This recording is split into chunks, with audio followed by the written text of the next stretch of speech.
अंगणवाडी सेविकांच्या विविध प्रलंबित मागण्यांसाठी राज्यभरात आंदोलन सुरू असून वेळोवेळी आंदोलने करूनही शासन दरबारी सेविकांना निराशाच पदरी पडत आहे। अलीकडे शासनाने FRS कामाची सक्ती केल्यामुळे अंगणवाडी सेविकांना मोठा मनस्ताप सहन करावा लागत आहे। या सक्ती विरोधात आवाज उठवत FRS ची सक्ती त्वरित रद्द करण्याची मागणी करून आज कोल्हापूर जिल्हा अंगणवाडी कर्मचारी युनियन च्या वतीने जिल्हा परिषद कोल्हापूरवर भव्य मोर्चा काढण्यात आला। यावेळी महिला व बालकल्याण मंत्री आदिती तटकरे आणि राज्य सरकार विरोधात जोरदार घोषणाबाजी करण्यात आली। आजची आमची मुख्य मागणी अशी आहे की आम्हाला सगळ्यांना माहिती आहे की 9 जुलैला देशव्यापी राज्यव्यापी संप होता अंगणवाडी कर्मचाऱ्यांचा आणि सगळ्या कामगार संघटनांचा। त्या दिवशी पण संप महाराष्ट्रभर अंगणवाडी सेविका केला, पण आज हा मुद्दा आमचा आहे की FRS हे बंद व्हायला पाहिजे।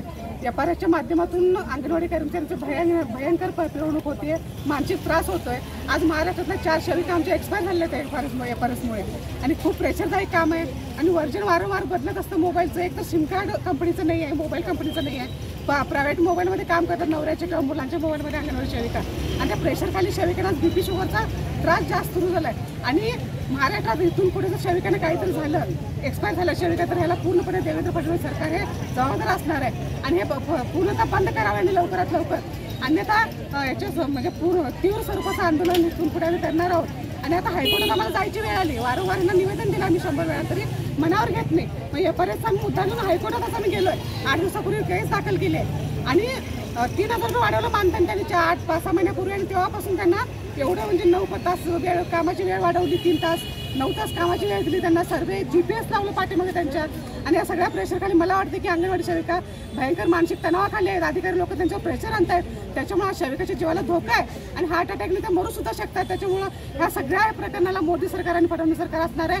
आणि येत्या हिवाळी अधिवेशनात आमचा जो मुद्दा आहे, 9 तास तुम्ही टायमिंग वाढवली त्यांची, तुम्ही वेतन श्रेणी लागू करा। 8 तास त्यांचं टायमिंग आहे, पण तुम्ही 1 तास वाढवलाय, तर तुम्ही वेतन श्रेणी लागू करा। 7वं वेतन आयोगाने तुम्ही त्यांचं म्हणजे कायद्यातून लागू करा। अंगणवाडी सेविका पूर्ण वेळ काम करेल, पण प्रेशर खाली नको, त्यांचे जे मुद्दे आहेत ते तुम्ही समजून घ्या, त्यांना ट्रेन करा। ट्रेन नाही काय नाही, मोबाईल घ्या, हे काम करा असं म्हणलं की ते करणार नाहीत, ते होणार नाही। आणि इथून पुढे आमचं हे आंदोलन हे लवकर थांबलं नाही, या पर्यायचा मुद्दा तर आम्ही तीव्र स्वरूपाचं आंदोलन पावसाळ्या अधिवेशनात आम्ही करणार आहोत। पूर्ण महाराष्ट्रातल्या 2 लाख अंगणवाडी सेविका आम्ही आझाद मैदानावर उतरणार आहोत।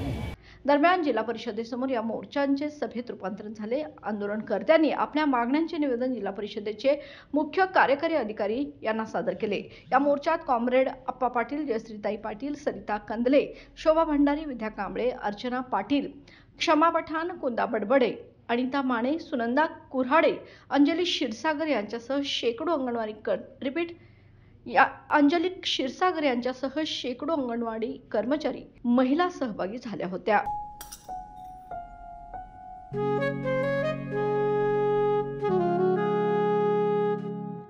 बाबा, आज येताना बासुंदी घेऊन या ना।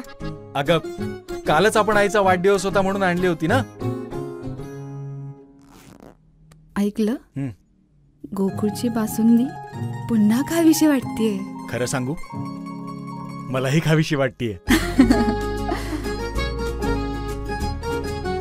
पुन्हा पुन्हा खावीशी वाटणारी गोकुळ बासुंदी।